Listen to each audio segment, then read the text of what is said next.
right, I'm just gonna.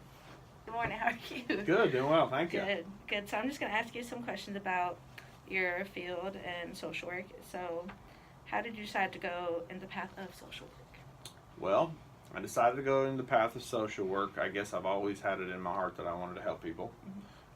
Ever since I was little, one of my first jobs was working at the YMCA, doing like camp counseling and all that fun stuff. You know, helping out with like youth sports and stuff. And the reason I got into social work, specifically talking about the degree of social work, is that I got my undergrad in sociology, and I wanted I guess a good stable job. Right, just got married, and so I got on with the state government doing child welfare. So I worked in the child welfare system for several years with a degree in sociology.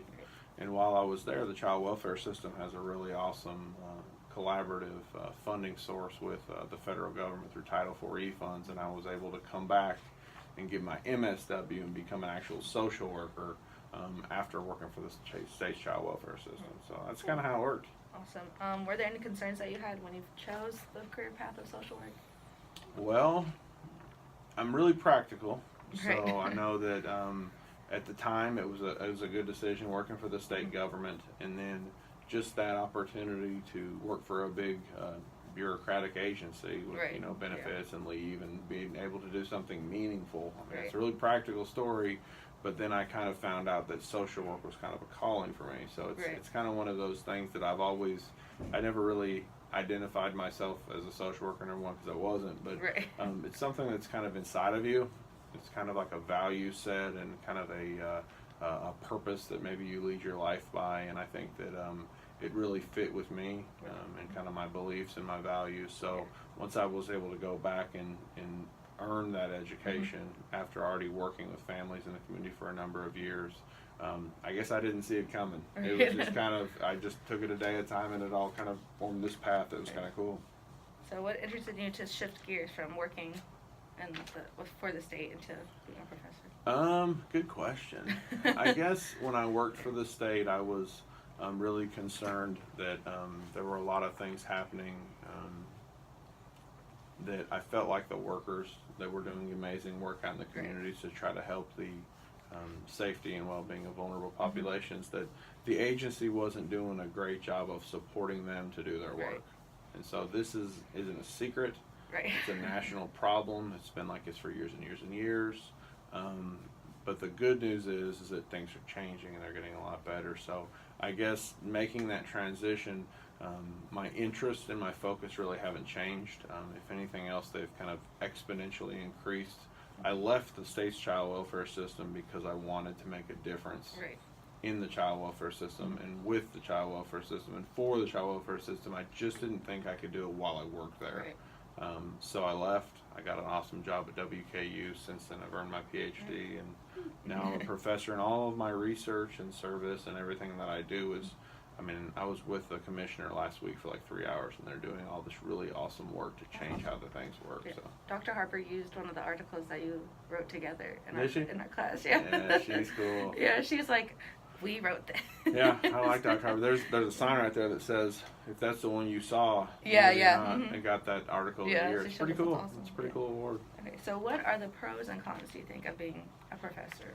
Pros and cons of being a professor. Yeah.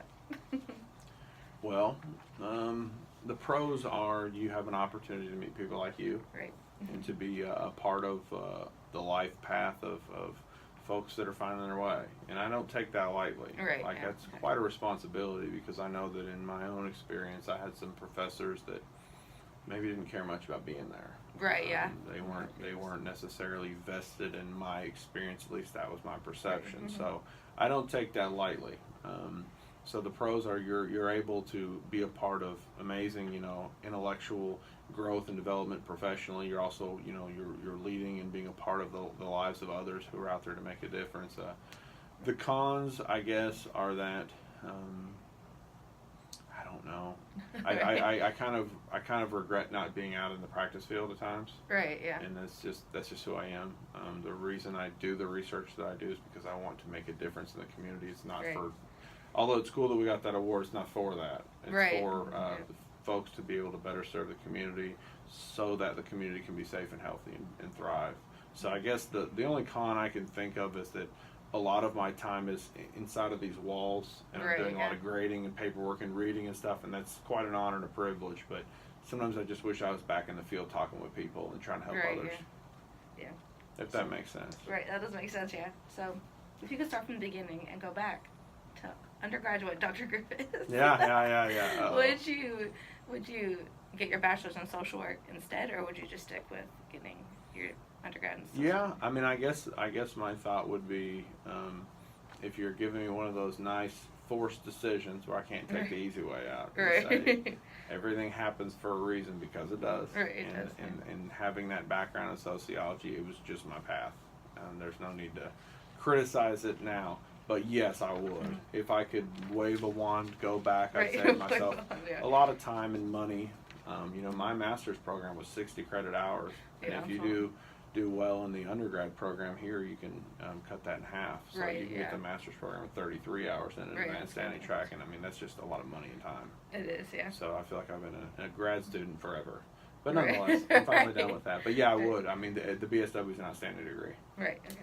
And so what do you think the most important aspect of social work is? Or multiple ones, I could say, because I guess you really can't say one. Yeah. I guess to me, I really like social work because it allows you the freedom to conduct yourself, obviously professionally, and there are some parameters around that, professional roles, but it allows you to be yourself. Right. I mean, you don't have to.